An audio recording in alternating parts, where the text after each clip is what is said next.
All right, let's continue with our discussion of the sources of industrial growth. There are three more. Source number three is railroad expansion. This was the principal agent of industrial expansion in the late 19th century. It provided both access to markets and it provided access to raw materials. It was by far the largest industry of the era, and its organizational model was adopted by other industries. Railroads' enormous spending on construction and equipment were huge investments in other industries. For example, steel. They fueled the growth of the steel industry. They fueled the growth of the lumber industry, and so on. Federal, state, and local governments, as we've discussed before, all gave subsidies to railroads. And a lot of foreign, European mostly, capital poured in, particularly British capital. Britain invested heavily in railroad expansion in America.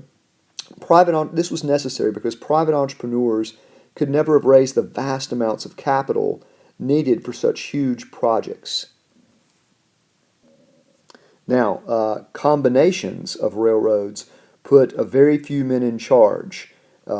These are some of the biggest players: Cornelius Vanderbilt, of course, James J. Hill, and Collis P. Huntington. He was the Central Pacific guy. And so these men became symbols of vast economic power.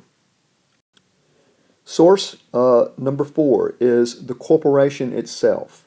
There were various corporate forms in America's history. The corporation was not invented in the Gilded Age, true.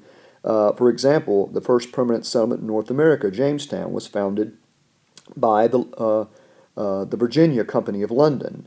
We see their seal here. So corporations aren't a new thing, but the modern corporation really only emerged after the Civil War. Laws of incorporation were passed by states in the 1830s and 1840s. And many companies began incorporating after the Civil War. Bigger scale meant bigger capital needs. And that's really why companies turn to the corporate form of ownership. They can raise huge amounts of capital for really big projects. People not involved in business began seeing the sense of investing in them because they had limited liability. If I invest $100 in a corporation, it goes bankrupt and loses even more than that. They can't come back to me. So my investment is limited to my original amount. The corporate form of ownership was initially used widely in railroads, again because of their capital needs, but then spread to the steel industry and then on to others. Corporations developed a new approach to management because of their scale. It was so big that they had to have more systematic administration, more elaborate accounting. This led to the birth of the middle manager between the ultimate owners and the workers, accountants, lawyers, those kinds of people. And in fact, the middle class before the start of the Gilded Age was quite small, and the corporation and the growth of middle managers is going to significantly expand the middle class itself throughout the Gilded Age. And this very efficient administration made consolidation possible. That is our last source of industrial growth: consolidating corporate America, putting together corporations into giant enterprises, allowing for even bigger production possibilities. There were examples of both horizontal and vertical integration. Let's talk about horizontal integration first. What am I talking about? The greatest example is John D. Rockefeller's Standard Oil Company. He was a very ruthless horizontal integrator, started with refining. He would own a refining company and then buy another one. Here's how he would do it. He would lower his prices so low that the refinery next door to him, let's say he owns refinery A and their refinery B, they have to lower their prices. And the price is lowered below the cost of producing the oil. They can't do that very long before they're going to get into serious financial trouble. Rockefeller could do it for longer because of his power. So refining company B would get into trouble and say, look, I'm going to go bankrupt. And Rockefeller would say, no problem, I'll just buy you out. Then he would move on to the next company. This is horizontal integration. Companies of one type buying companies of the same type. Rockefeller then began expanding vertically. He would go into he would manufacture barrels, he would buy pipelines, he would buy freight cars, and finally he built his own retail network, gas stations. So this is sort of up and down the supply chain, buying your customers and your suppliers. This is vertical integration. Rockefeller was adept at both of these processes. At one point, Rockefeller controlled over 90% of the refined oil in the United States. And Rockefeller and others saw consolidation as a good thing, as the answer to cutthroat competition in which everyone had trouble surviving. You would have examples back in the Gilded Age of railroads running right next to each other. That's not ultimately very efficient, and Rockefeller knew this, so he and the consolidators said, well, we're going to stop that. We're going to be more efficient and not let that happen. Now let me point out that in this era, companies could not buy the stock of other companies.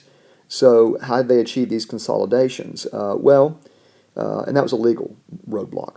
So how did they do it? Well, first they tried something called pools. Pools are also known as cartels. They started in the railroads. They were cartels in which competing railroads would get together and fix rates and divide territories. Like, look, let's raise our prices, but let's all do it. So the customers will have to pay the higher price. And you take over this county, and I'll take over this state, and so forth and so on. The problem with pools, cartels, and OPEC, you see here, is a cartel, the Organization of Petroleum Exporting Countries. They agree to set prices. The problem is the participants want to cheat. They think, well, I know I said I was going to maintain this high price, but I'm going to lower it a little bit to get more volume. And then the whole scheme falls apart. With the failure of cartels, the consolidators turned to a new tool called the trust.